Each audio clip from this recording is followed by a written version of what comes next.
Welcome to Not From Here, a podcast dedicated to past versions of ourselves. And the current versions of all of you. We are your co-hosts. I'm Riley Klauza. And I am Isa Rodriguez. And we are just a couple of Michiganders turned New Yorkers trying to get a grip. Have you ever been made fun of for the way you say things or thought, damn, I never even realized I had an accent? Well, we have too, because we're definitely not from here. 1, 2, 3, 4.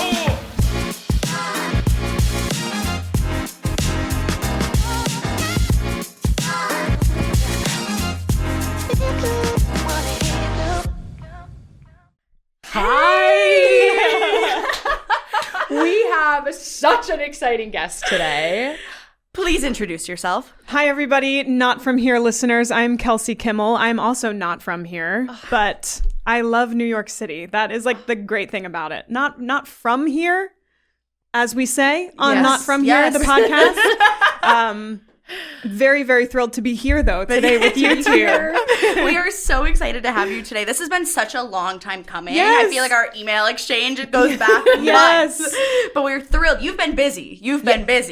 We needed a little time to make this happen. The schedule has been a little on the crazy side. Things have settled for now, so yeah. Things have settled. We're catching you at an exciting time. But we were kind of giggling because we met a few years ago indirectly. We all performed in a cabaret, the third edition of Women Do It Better, produced by Megan Fitton and Paris Martino, who you have seen and heard of from us before. But, you know, we kind of like, you do your thing, you go, you sing your song, and then you're like, bye, I'm going to follow you on Instagram and see you Exactly. maybe sometime in the next couple of years. There should be like a collection on my Instagram follows that are like, I did a 54 Below concert with you one time in 2018 and I haven't seen you since, but I'm rooting for you. And I love when you post a singing video. Like that's the relationship. It's just like the parasocial 54 Below experience. Yep. It's a niche, but It definitely is. I was right after you. So I wrote, you were just like insane. Like, otherworldly, and then I got up there, I was like, oh man, what a tough act to follow. Stop it. Oh my gosh. Yes, a star from day one, which we will find out here in some of our questions later. But yeah, before we begin, how are you feeling today?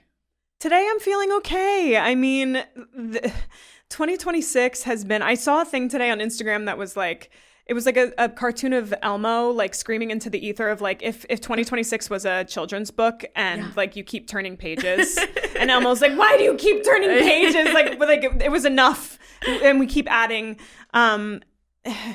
So, you know, existing, being I keep saying like it feels strange to just be like, yeah, I'm great. Everything's great. Mm-hmm. Being a citizen of the planet these days is taxing and exhausting, and I've been giving myself grace and space for that a lot this year, and I've been encouraging friends of mine to do the same. Taking care of myself to make sure that we can function okay and do our jobs and make our art and show up for the people around us. But all of that aside, today I am wonderful. Oh, thank you for Glad to hear. sharing. Yeah. Oh Thank my God. you. Yeah. Should we dive in? Yes, let's do it. Let's do it. So, Kelsee, where are you originally from? I am originally from Harrisburg, Pennsylvania, which most people say, I've never heard of that. And then I'm like, it's the capital. And I understand that 6th grade geography was like a while ago, but you have heard of it, I promise. It's just like buried in a pop quiz that happened in, 2005. Yeah. But yeah, it's, it's like a little capital city, and it's fine. It's pretty. It's like fine. I really feel like I am a city person at heart, and that's like the thing that makes me vibe the most with when it's like, oh, Pennsylvania, you think of like rolling hills and dairy farms and Amish people, and like that's not really my experience, but it's there, and it definitely like warms my heart whenever anything Pennsylvania lore comes up. PA. Yeah. Did you, like, I guess I don't know where, Harrisburg, right? Is that what it's called? Harrisburg. Harrisburg. I guess I don't know where it's at. I'm not good at geography. So what's the closest big city? We have a thing called we can show you if you're watching our video, this is the Pennsylvania hand map. Yeah, I know. Michigan has one You're too. shook. Yes, the mitten. Right. Okay. Keep So going. this is the Pennsylvania hand map. So up here is like Erie. Okay. Here's Philadelphia. Yes. Here's Pittsburgh. Yes. Okay. There's a joke that Pennsylvania is a state. That it's a state separated by the Amish. It's two cities that hate each other, separated by the Amish. That's really Pennsylvania. yeah. Harrisburg is south central. So Harrisburg is sort of, if you're holding your palm out like this, it's sort of at like the part where your ring finger and pinky finger meet. Wow. So it's not really like, it's about 2 hours from 2.5 hours drive from Philly. Okay. Maybe 3.5 hours drive from Pittsburgh. Somehow a 6-hour drive from Erie. We don't understand. Lots of mountains and tunnels and things, but I guess not. Yeah. But yeah, so that's sort of the layout. That's Harrisburg. I That's her. asked because you said you are a city person, like at heart. So I was curious if you grew up going to like cities or if it's always just been inside you. Yeah, I think a little bit of both. Harrisburg is about a 3-hour drive from New York City. So I had a lot of exposure. My mom always says that when it comes to how I got sort of my start in the arts and like, how did you know that she had this? Or like, did you give her your talents? And these are my mom's words, not mine. She is not a singer. She's like, I can think of 25,000 things I'd rather do than get up on a stage in front of people and speak or sing or do anything.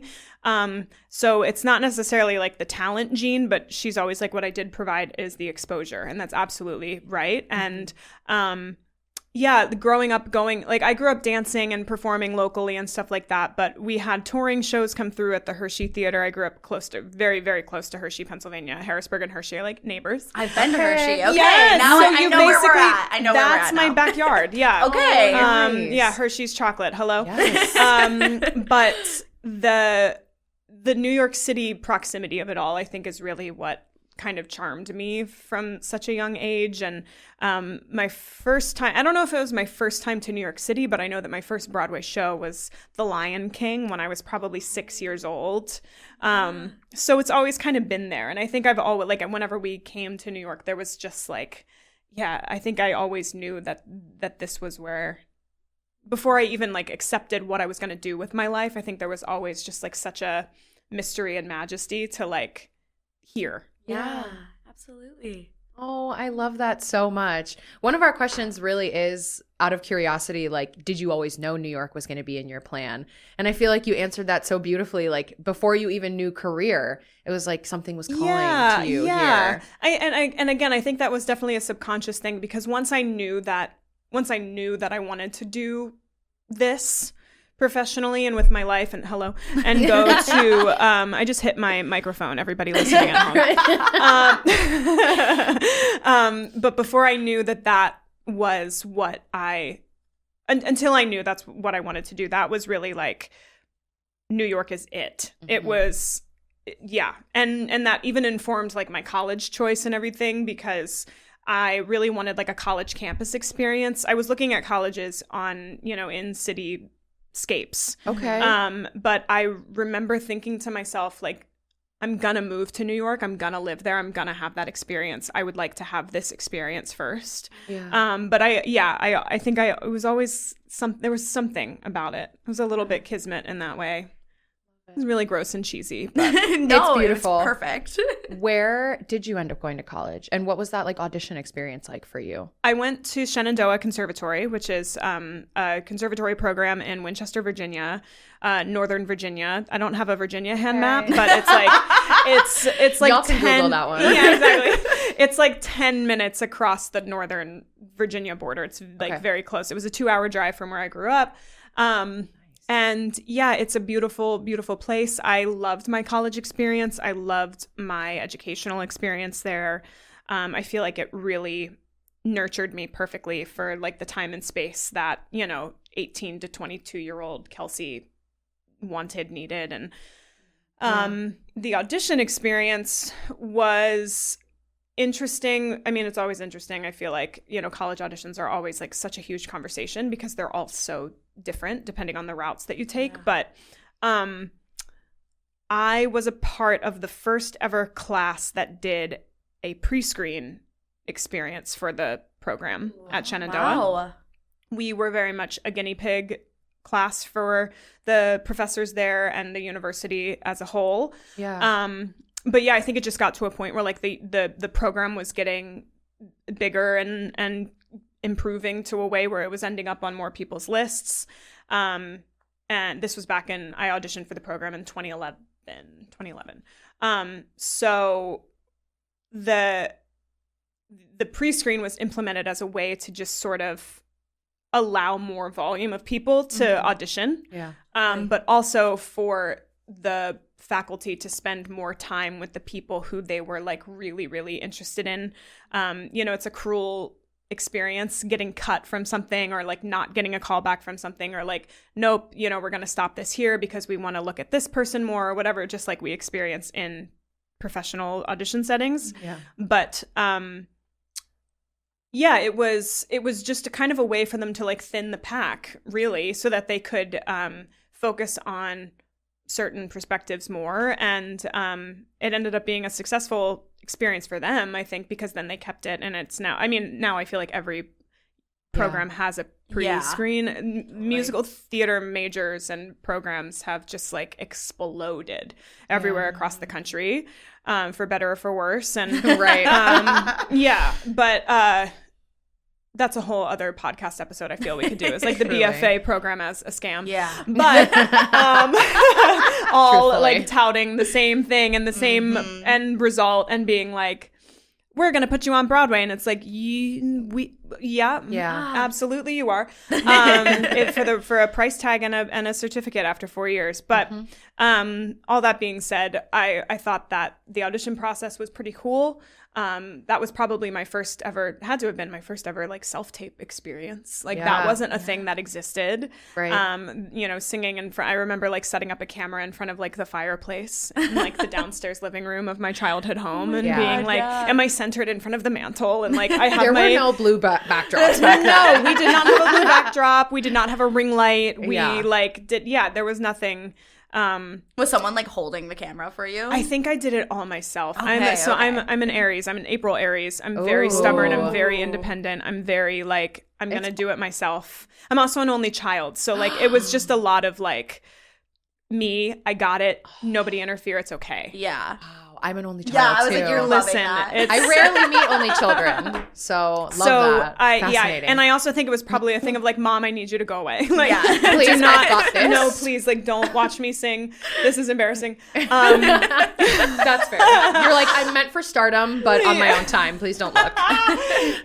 So we sent that in, and we got an invite to come audition on campus, and the audition day was great, and I was accepted pretty quickly. So that was kind of nice to know. It was like I wasn't waitlisted there. And that was honestly, that's not even like a flex. That's like when someone wants you to, it's like when we are begging people to want us and accept us and take us, sometimes at a certain point, like that relationship is not going to be worth it. So I think there was something in the experience of them coming to me and saying like, we are invested in you. We want to nurture you. We want to teach you, and that to me, even at 17 years old, was like, wow, what a concept, because I'm going into these other college campuses and college rooms where like they're being kind of uppity and hoity-toity, and I don't know if I want to associate myself with that kind of educational experience.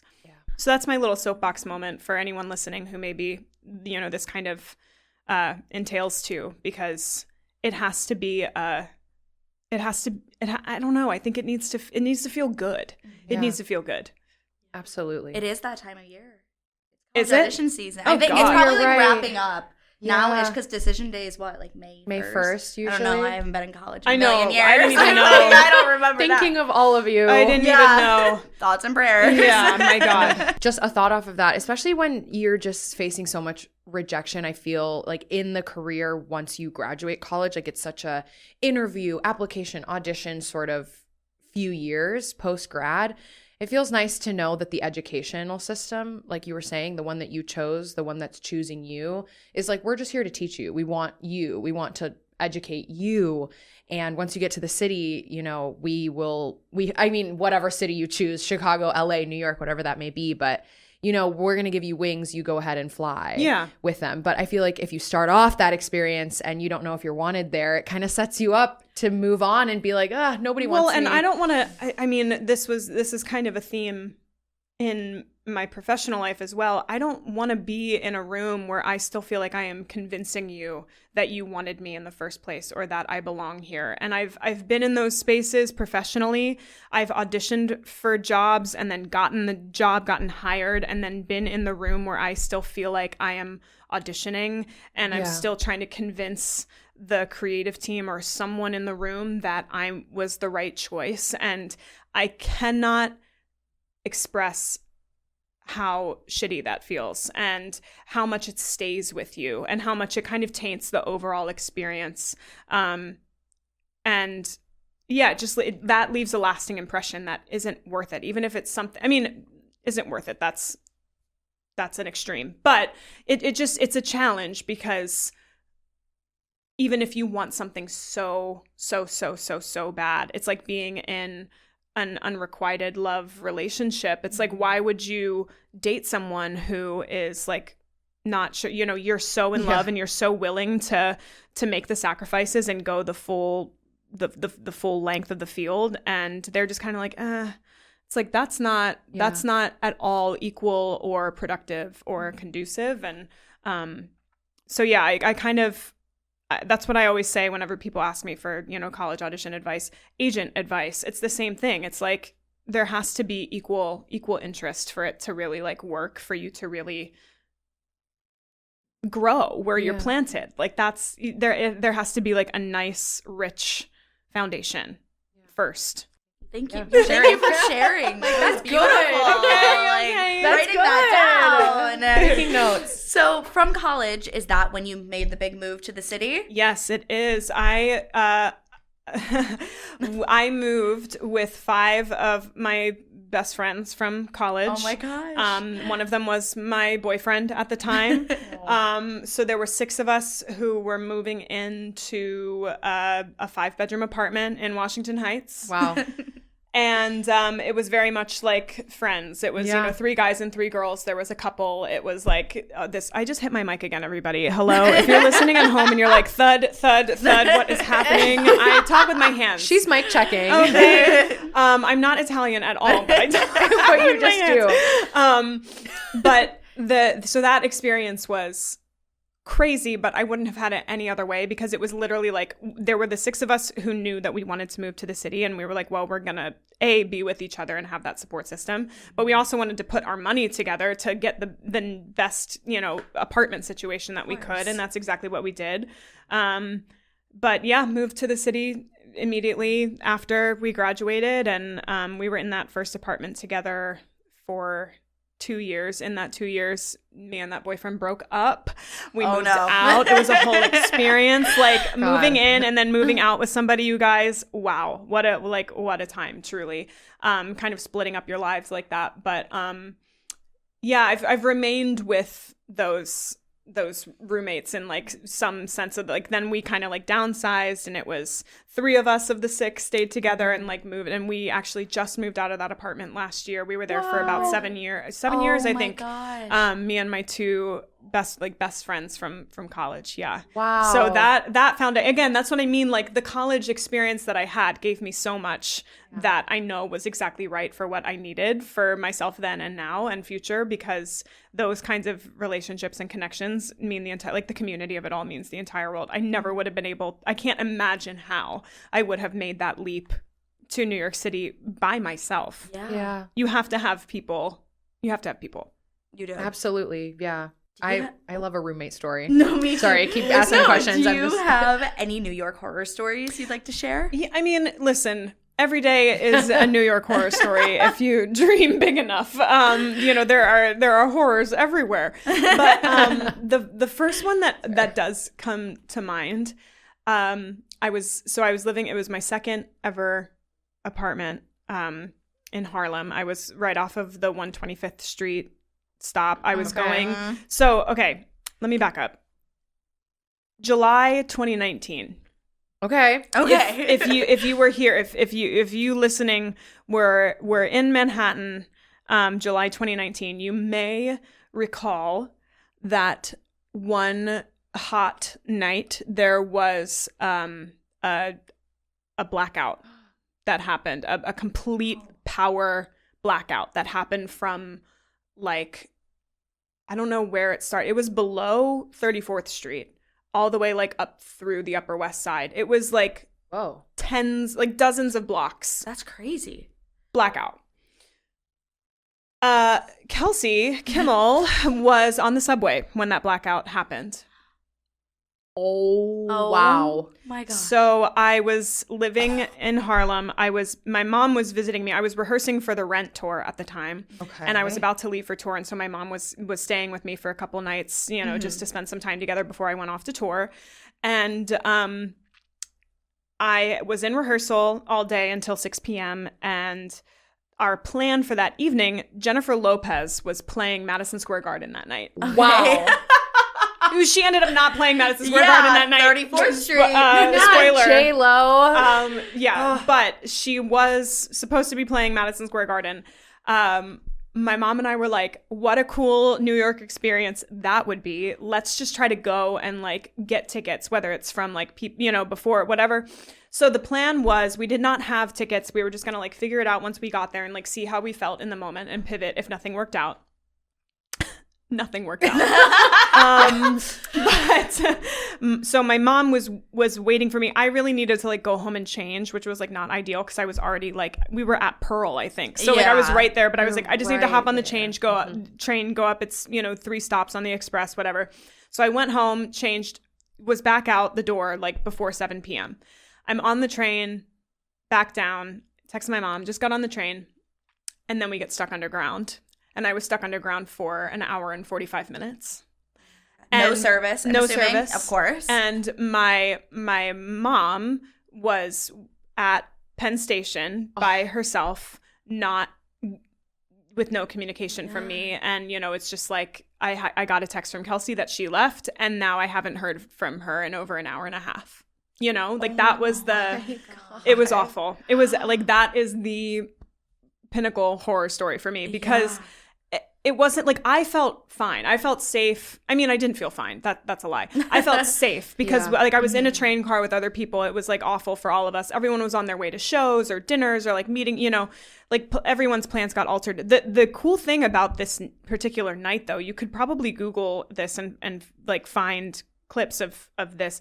Broadway shows couldn't happen because again everything was down, and what they ended up doing was giving like acoustic set performances for their audiences like in the street. So like Waitress was running, Shoshana Bean was playing Jenna at the time. They did like so pissed I wasn't there. Yeah, no, but I'm sure you could find this stuff. I remember videos popping up because it was like blackout and like Hadestown went out and did it like, as the original cast, like Andre DeShields is in the street, like fully doing his Hermes thing. And, Shoshana Bean is just like riffing her face off in the street with like the cast of Waitress behind her. And so they kind of still gave this, once in a lifetime kind of performance opportunity and made the most of it, which is like what I love the most about the arts. Pivoting in unprecedented times, but it was absolutely awful just knowing that my mom was by herself with no information and knowing what that has to be like as a parent. And she ended up texting one of my best friends who was not in town at the time, but she texted one of my best friends and said, this is what's happening. I haven't heard from Kelsee. What do we do? Do you know anything? And he was basically like, let me hop online and see like if the last thing that you heard from her was that she got on the train, maybe something happened to the trains. Yeah. And so he immediately like gets on Twitter and basically he immediately sees all this stuff about the blackout. And he, writes back to my mom and is like, okay, so there's a blackout happening. She's probably just stuck on a train that hasn't been able to move because there's no power anywhere. Yeah. We eventually got close enough to Columbus Circle that a couple that I had kind of like met and made friends with, her name was Elizabeth. I forget the husband's name, but her name was Elizabeth, and Elizabeth was my angel and my mom's angel. She let me... I knew my mom's phone number. I still didn't have service, but she did. And so I knew my mom's phone number from memory and texted my mom from her phone and was like, this is Kelsee. I'm on a gorgeous stranger, Elizabeth's phone. I have a selfie of me and Elizabeth somewhere on my camera roll. But yeah, so I was finally able to communicate with her. And then we eventually pulled into Columbus Circle, like just enough. I was probably on like the last car of the train. We had to walk through every car to get to the front so that we could get out. It was like the apocalypse, you guys. Like I came out, everything was dark. There were like some work lights only on that were probably from a generator or something. It was literally like something out of the Will Smith I Am Legend movie. Like that's what I felt like. And then you get up to above ground, and again, like everything is just like dark. It was like dusk. Like it wasn't dark out yet, but like the amount of lights and power and energy that come from Manhattan, all storefronts, lights out, shuttered, businesses couldn't happen, stoplights not working, people in the street intersections trying to help like guide traffic and cars, cell towers down, above ground. I still don't have any cell service. I still can't. I sprint from 59th to Penn Station to find my mom. And like, I know that reunion was all like a movie, like truly like a movie setting. But it was just so like, I just kept looking around and I was like, is this the end? This is the end. I think this is, and we hadn't even hit the pandemic yet. But that was, so that's definitely my, I just took you down that's like a next level horror story. Like, I don't think cake. I think that's the best horror story we've ever heard. Worst, like worst. Bad. It was. I'm not even like, we don't laugh about it. Like whenever it's like, remember the blackout? And my mom's like, don't talk to me about the. No.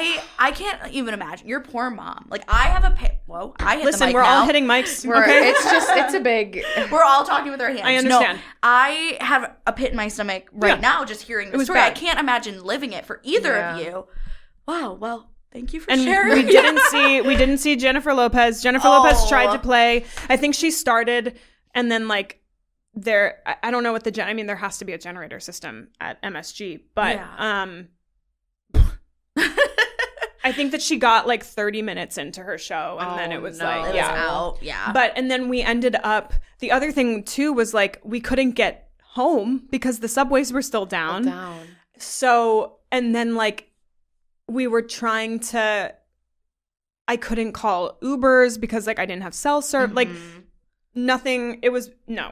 So, and then like cabs, their card readers were down, like, so we ended up walking for a really long time. Like I said, okay, we're going to go over to like 11th, basically. We're like going to go all the way toward the river. And we're just going to walk north until like enough time until our feet like can't take it anymore. And then like maybe by then we can get in a car. And I think that's what we ended up doing. Wow. And we eventually made it home. My apartment in Harlem was above the blackout grid. But guys, crazy times. July 2019, blackout. Look it up. Broadway, Andre DeShields, Shoshana Bean, waitress. I'm sure you'll find it. I'm going home and looking it up. Yeah, immediately. Immediately. Acapella in the streets. Wow. Yeah. Okay. Anyway, how do we move past this? Like, we're shocked. I have like so many follow-up So, questions. I know. My mom, when she listens to this, my mom's going to be like, I cannot believe you talked about She's that. going to be like, you brought it up. She's like, you made me relive that night in detail with the rest of the world listening to Not From Here. I did.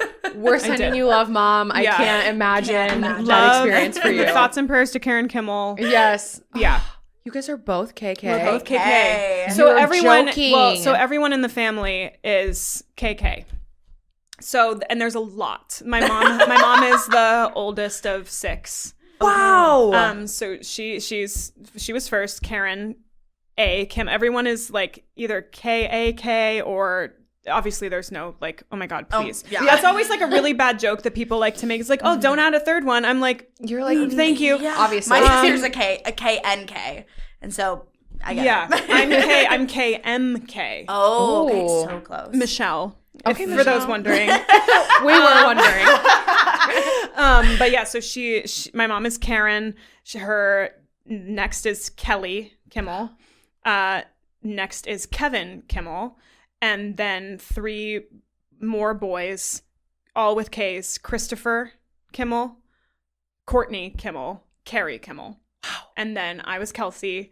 And there are some other K names like scattered like throughout the family, but they aren't Kimmels. I think it might just be like a coincidence that it was K's, but like I still claim them. Do you know what I'm saying? Yes, we have like another Kelly with an I and like a Krista. You're like, you're all part of the KK fam. Yeah, exactly. And then I have two younger cousins from my Aunt Kelly and my Uncle Kevin, and I was the first grandchild, and we were the only ones who stuck to the K. Like I always am like, I look at my aunt and my uncle, I'm like, what happened? Like now we have like Max and Ava, and I'm like, what is? You're like, we had a good thing going. But yeah, so we're both KK. Yeah. That's adorable. Wow, yes. I'm obsessed with you. Okay. So you told us a little bit about life post-grad. I am curious to hear about the transition from auditioning in the city pre-COVID to post-COVID. And then if you could share a little bit about those tours that you booked and what tour life was like for you. But maybe start auditioning. Happy to, yeah. So the biggest change for me actually, pandemic-wise, I signed with my first team of reps in December 2019. So that was, for me personally, that was the biggest change, because having representation changed the landscape of auditioning greatly. For the first 3.5 years after I graduated, I was doing everything on my own, and I didn't have a team. At the time that I graduated from Shenandoah, they did not have a proper New York showcase where we had agent and casting director days where people came to campus and worked with us, which were lucrative in other ways, but it didn't really result in people getting signed, which now they have a proper showcase, and like everyone graduates from Shenandoah with an agent, which is amazing. But retroactively, my biggest qualm with the program that I attended was that it did not set us up with those connections upon moving to wherever we were going to move. But yeah, I was doing, I was doing everything by myself. I was not in the union. I had some EMC points, so I was able to that helped me audition at EPAs and things like that. But I was an open call girly. I was a, waiting at Pearl at 6 a.m. girly for a really, really long time. And then, and I always tell this story whenever I have the opportunity, so allow me. But I would snail mail. I applied to agents in every way you're told to do that. And, I went to school and I was exposed a little bit that way. I moved to the city and I was taking classes with agents and casting directors. And I did a show, did a paid agent showcase thing where it was you take a 4-week class and then at the end there's a showcase and a bunch of people come. And I did snail mail twice a year. I would go to whatever was the drama bookshop, and you would get the agent magazine, and I would sit in my living room with my best friend Tess, and we would go through and we literally would write down, because the agencies would say literally I don't know if they still do this, but they would say that if they were looking for new clients on their roster or not, and then they would literally say types and skill sets. Wow. So if there was anything that remotely allowed a Kelsee or a Tess, we would write it down and we would write our cover letter and send our snail mail off to all of those people literally twice a year, every 6 months. I even had, casting director referrals. And when I tell you, nothing worked. And I don't know. I think that there was, again, April Aries, there was this thing of I set my mind to the fact that I declared that I'm doing this. So I'm going to stick to it. And eventually something's going to give. And the thing that gave was through attending open calls, I booked the national tour of Kinky Boots. And I did Kinky Boots for 6.5 months. And right at the tail end of Kinky Boots, I booked Maureen in the Rent tour. Wow. And once I was playing Maureen, I was like, let me try snail mailing again. Mm-hmm. Everything changed. Wow. I had never gotten a single bite from anything. Anything. Nobody, for whatever reason, wanted to even meet with me. And once I was able to change the beginning of my cover letter to, "Hi, I'm Kelsee. I'm currently playing Maureen Johnson on the national tour of Rent." Mm-hmm. Then all of a sudden it was bite, meeting. Let's set this up. So yeah, again, that was the biggest thing that changed. That was like a huge game changer to finally have that advocate for, you know, when you're walking into audition rooms and you're doing it by yourself versus someone else being like, hey, pay attention to this person. Yeah. Huge game changer. And so, yeah, that was the biggest thing for me going into like pre and post COVID changes. But of course, the thing is, I signed with them in my managers. They do both. They're agents and managers. I'm with CLA Partners. Shout out to Harold and Sid. Love you guys. But yeah, it was bizarre to be like, oh my God, I just signed with these people and we had all of these, you know, hopes and dreams and plans that are being tabled. But it at least allowed me, I think, for like not even more necessarily more probably more self-tape opportunities, but just ones that felt more valuable in like whatever way that was. But yeah, I mean, everything went virtual, everything went digital. The first ever audition that they got me, like I hadn't even signed the contract yet in December. I had just like called them and said like, yeah, I want to join your roster. The ink was not on the page yet, and they got me an audition for 6. Wow. It was the first ever audition they got me. So yeah, it was like from the get, like the relationship and the journey was like felt great. Again, it's that same thing of like, go where you are like wanted and encouraged and you're going to be supported. Yes, we grow and change when we're out of our comfort zone, but like there needs to be something there for you to stand on. So that was sort of the biggest change aside from the virtual nature of everything. It was just like I had a team that were helping me, rooting for you pre and post. But yeah, tour life was wild going into that. I was on the national tour of Rent when the pandemic hit, and we were actually the first group of theater performers that I knew of who got furloughed because of coronavirus. Wow. Because we were supposed to go to Tokyo in the month of March 2020. Wow. So we were, you know, headlines are breaking about this thing in January. Mm-hmm. And then we're into February and we're kind of waiting to see what's happening. People are getting nervous. I don't want to travel. I don't want to go, you know. Yeah. We're seeing travel bans happen. We're seeing people get stuck, you know, students studying abroad, whatever. And it was all just becoming, aside from people getting sick and being unwell, it was all just like a huge liability. And so our producers and the presenters in Tokyo ended up pulling our engagement on February 25th. 2020. Okay, so at that time, I don't think anybody else had been laid off for theater work. But it was just because of the nature of the travel and like how intense that was going to be. So we knew that we weren't, but we just thought that we were going to have like a 6-week layoff. Yeah. Right. So we ended up playing our final performance without knowing that it was our final performance in Denver, Colorado on March 1st, 2020. And it was, I remember it being a really, really beautiful night though, because I think, you know, there was so much uncertainty and like, we were all coping in different ways. I was coping with comedy and like that was pissing some people off. There was a group of us who were like, you know, before the final show, I remember we were like, happy closing everybody, like happy trails to the cast of Rent, no day but today. And, you know, other people were processing in like more serious and somber ways. And I remember like there was a group of us who was kind of joking about that kind of stuff just because it was like how we were getting through. And one of our crew members walked by and like shot us a look and was like, do you guys really think that this is our, come on, like. And we were like, who knows? Let's go to places. Could be, yeah. December 24th, 9 p.m., forever. Like, okay. So, yeah, there was kind of like while we didn't know, there was sort of an understanding of like, a collective understanding of like, we don't know what the hell is going to happen. And that ended up being our final show. Wow.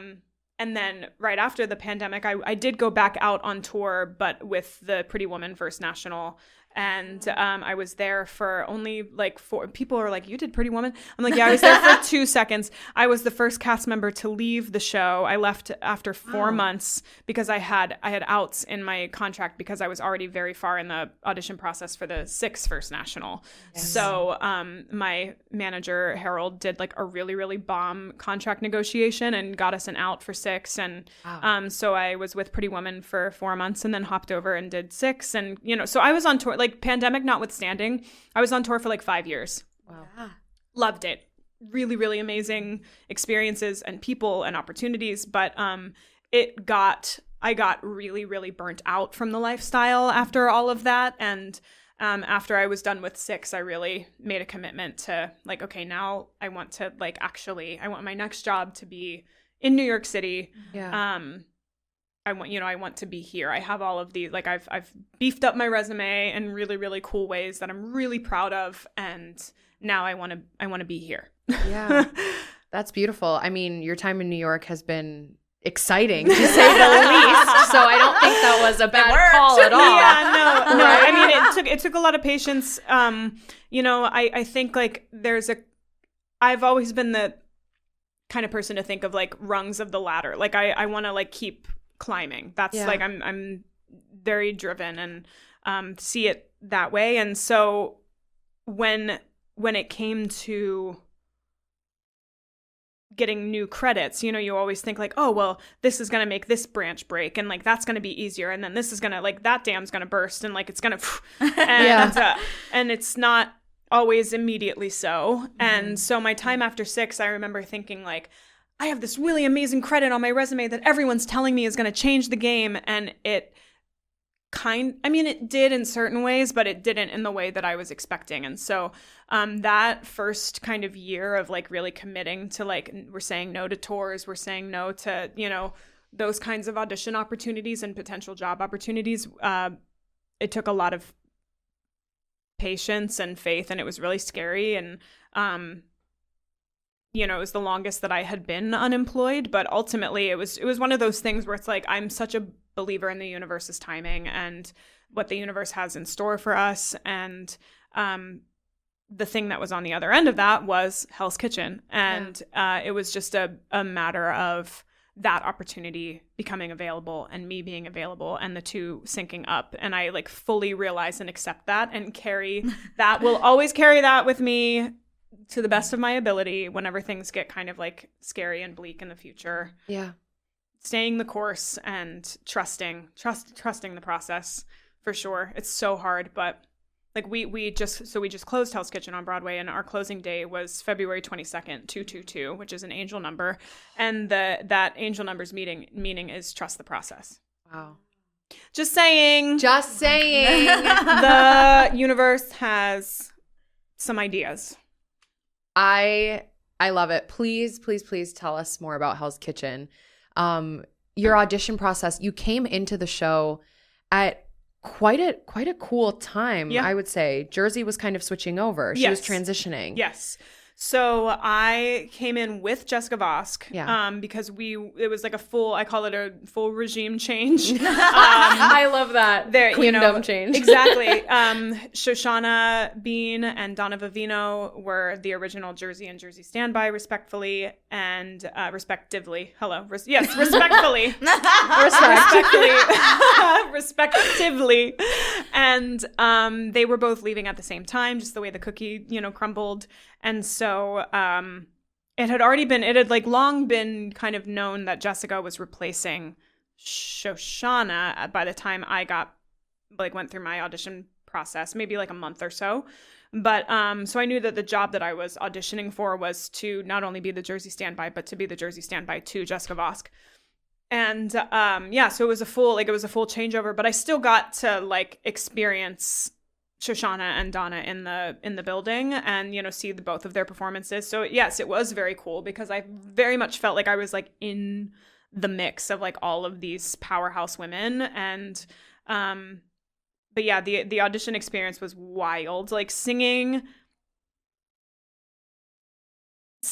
Okay, anytime you're auditioning for a show and like you get to the point where like you're singing the song, like the material for the people that wrote it, it's like always a little whoa, like the pressure's on, it's intense, you like want to do right by them, but then it's Alicia Keys, like then it's like you walk into a final callback and it's like like you're like, hey. And, she's giving you notes about, like, in real time, like, how to sing the songs. And, like, she's singing, and she'll, like, start singing the hook of, like, her song to you. And you're just kind of, like, and I remember, like, she was like, yes, and there's kind of, like, this vibe. And you just kind of go, I will pawn you my watch. I will paw you. And I'm like, yes, Alicia Keys, sing your song to me. And then I will try my best to sing it back. Really, really nuts. And like the Super Bowl of audition experiences. So wild. Never have I had a more high tech like audition setup too, because it's so like capturing the cleanest audio. She wants to hear everything the way that she hears music and experiences music and watches people learn and experience. Like, never have I ever had an experience like that before. And I don't know when I'll have it again. I hope to have something like that again, but I don't know. Like, I don't know. She's a one-of-a-kind artist, and she was so involved with Hell's Kitchen, which was so cool because, you know, you think of like, you know, this person kind of like hovering over the whole thing. And like, she was in it. She like wanted to be, you know, she wanted to do the check-ins. She wanted to be involved. And she cared so much about everything, which was so remarkably cool to have that as like a boss who's also an A-list celebrity. Yeah. And like has a lot of Grammy awards and knows a lot of very influential people and still makes time for like us little people on Broadway. Like that was how it felt, you know? But yeah, knowing that I was entering that space was like the biggest pinch me moment. But it really, I don't know, there was something in me that I think just like kicked in. It was like, okay, this is like the moment that you have been wanting, wishing for, preparing for forever. And like now you're in this like kind of echelon of people. Like just to know that my name would then come up in the same conversations and sentences as people like Shoshana Bean and Jessica Vosk. Yeah. I was like, no, I'm new here. Hi everybody. My name's Kelsee. I like sing a little, and I'm thrilled to sing with you. Wow. You know what? What? It's just so fascinating. I mean, like, I have to be honest with you. Like, we did that 54 Below show together, and the day that you were announced as Jessica Vosk standby, I literally sent it to Riley and was like, I'm so sorry. we were in the same room as her, and she's now in the same room. It's just very cool from an outside perspective to watch someone who, like, I mean, not obviously, maybe to you, but to us, like, has an immense amount of talent. And you telling me that you're an April Aries makes sense to me. I'm seeing the drive. I'm seeing the passion. It's a little bit of insanity mixed in. Yeah. It's just incredibly cool to like have watched you as a fan, like grow from where you were to where you are now. And I think you fit right in. If you haven't watched the bootleg of her on TikTok or Instagram or YouTube, like go find it, please. Bless your ears. Thank you. Can you tell us a little bit about just like working so closely with Jessica? Yeah, absolutely. I mean, so it was a really cool environment because we were being taught the role at the same time. So they really wanted they wanted the changeover just because of the nature of, again, like it being a full, like kind of clean break with the role. We were in the same rehearsal process together. And so we kind of got to like explore and build our jerseys together. And, that was really, really fun. And I learned so much just like from watching her work. And I mean, there's a thing about that voice and being a fan from afar for so many years. And then I remember the first day that she like sang in the room in front of me. And I was like, oh my God, like this silver instrument is just like right in front of me acoustically and like sounds perfect. So yeah, there was a wealth of knowledge to be had just from watching, you know, someone like her who's as disciplined as her and as experienced as her work and kind of getting to become like, I remember I walked in on the first day of rehearsals when we met in person for the first time. You know, I like we met and I was like, hi, I'm Kelsee. Like I'm like, I've been such a huge fan for so long and I just like can't even believe that like I get to do this with you. And she was like, we get to do it together. She was like, congratulations, let's go. And I was like, wow, yeah. Cool. Yeah. Thank you. Like, let's go. Yeah. Wow. What do you do to keep your voice healthy when you're performing such a vocally challenging role? Girl, I've always been a good sleeper. Another like quick shout out to Karen Kimmel. She has told me like forever I was always like a very, very good sleeper, and she was always afraid of me when I didn't have my sleep. She was like, you were a bear. Yeah. So that holds true today in my adult life. Luckily I'm a very good sleeper, but like that being said, if I don't have that, it's almost like brain, eyes, voice, body, like everything shuts down. Like we're not functioning. So definitely prioritizing as much good rest as possible. And then just like hydration. Like I tell everyone, it's like rest and hydration. I'm not a huge like extravagant vocal warm-up person. I'm really big on humming and straw phonation and lip trills and things that are just gonna kind of reduce inflammation from like overnight. You know, when we're sleeping, we're sucking in so much dry air all night long. Yeah. And, you know, we're not normally not making, you know, unless we're like talking in our sleep, which listen, there's like, I want to know the vocal health tips from those people. Right. But, you know, we're silent, we're laying there, and then we wake up and we're just like, our cords become inflamed overnight. And then, you know, when you're kind of, you start talking or singing throughout the day on inflamed cords, you know, so it's kind of like hydration helps all of that, but also just like gentle phonation will help reduce that. So that's like my biggest thing. And especially with a role like Jersey, it wasn't like the length of time, you know, the sort of elapsed time that Jersey was singing in the show wasn't necessarily like the biggest thing you've ever seen, but the stuff that was packed into it, and I've never sung higher and I've never sung lower on stage, in Pawn It All Alone, actually. Yeah. So, you know, kind of going through the show and making sure that my voice had what it needed for each song. It was almost, and the track was, whether they did this, you know, purposefully, I'm sure Shoshana had a hand in it, you know, giving feedback and stuff with what worked and what didn't, but the track was built in a really, really nice way where it was like the big moments kind of came, you know, later. And then there was almost like no one is at the end of the show, and was almost like a built-in cool down, because it's very like, it's almost, you know, there's parts of it that are almost like lullaby-y and very like gentle and soothing and heady. So yeah, it definitely like came to a peak, and then I was able to kind of like almost cool down on site.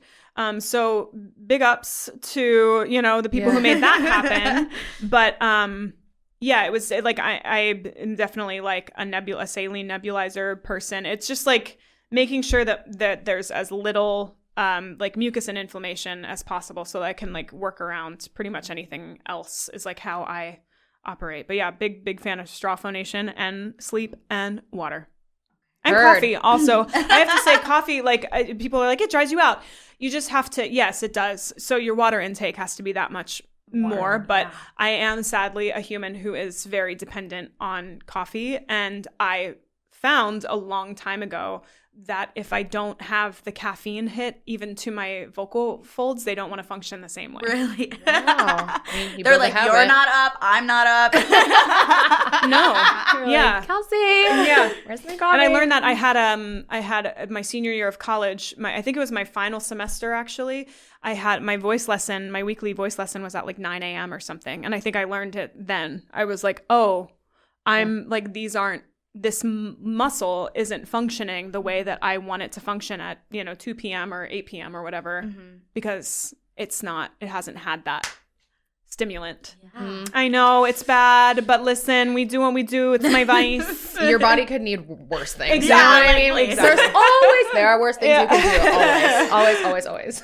So to fill everyone in, you ended up taking over the role of Jersey, and you closed the show out. Yeah. My question for you is, how you're playing that role 8 times a week. How do you keep the role fresh while like also remaining like consistent, I guess? Yeah, so I always say, like, this is kind of universal whenever I get this question, like with any show or role. The really amazing thing about theater is that it's different every night because there's a different audience every night. And the audience really informs so much of what we do on stage as theater performers. And like that alchemy only exists. Like that's what's so cool about theater, is that like it happens. And like, yes, it's set and there are moments and choreography and beats and music that happens every night. But it's this like living amoeba thing, and it happens and then it goes away. And then the next night it happens again. But like, it's going to be, you know, the audience is going to react differently.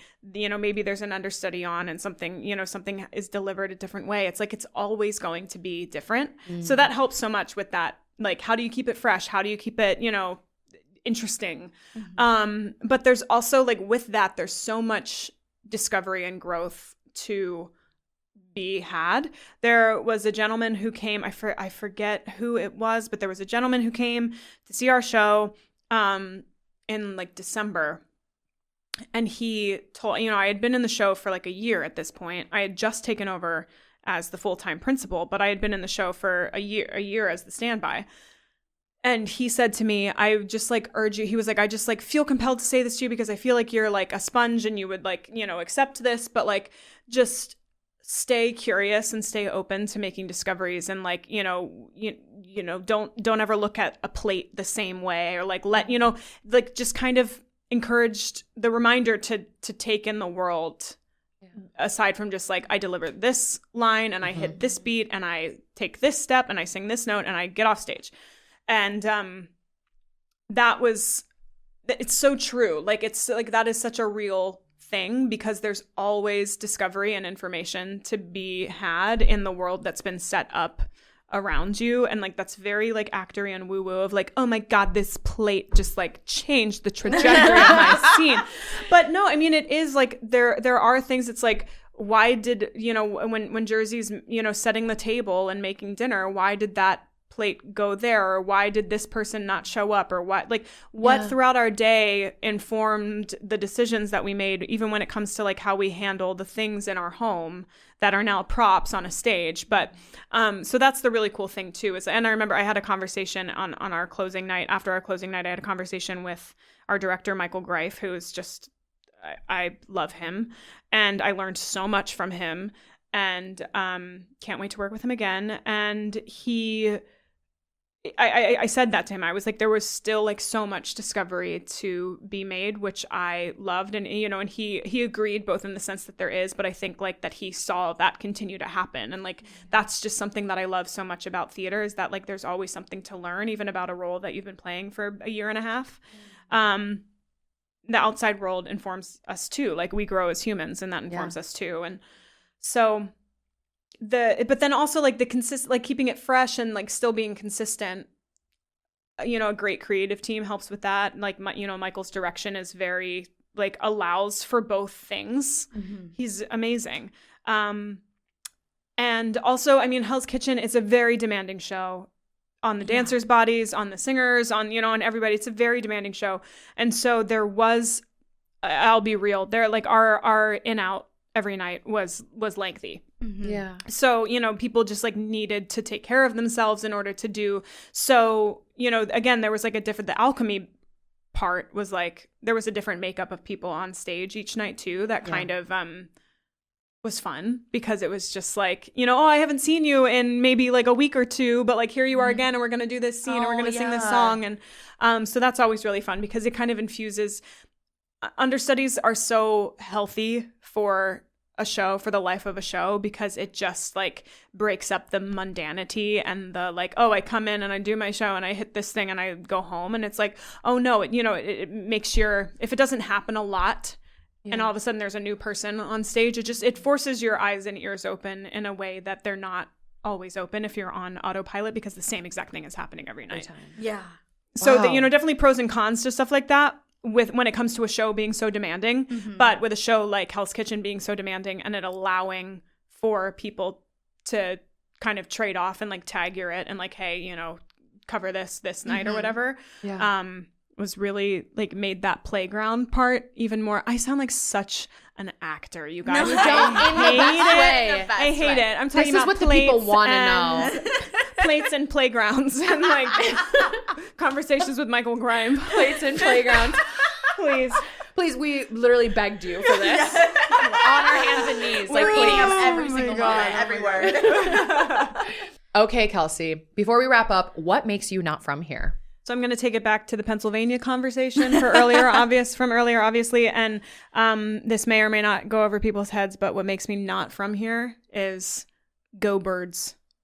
Oh. Go birds. And you know what? Go birds. Like, Go exactly, birds. go Why birds. not? I'll throw one in there for you. The thing about it is, it can be used like that, though. It's just like, it's a hey, it's a hello, it's an excuse me, it's a you dropped this, go birds. I'm passing you on the subway, go birds. I love that. It's not, like... In Philadelphia, that's what it is, though. Like, in like, Eagles-loving territory, it's not just like a... You know, I see people, like, in Midtown with Eagles gear on, and I get excited, and so we, like, exchange a go birds.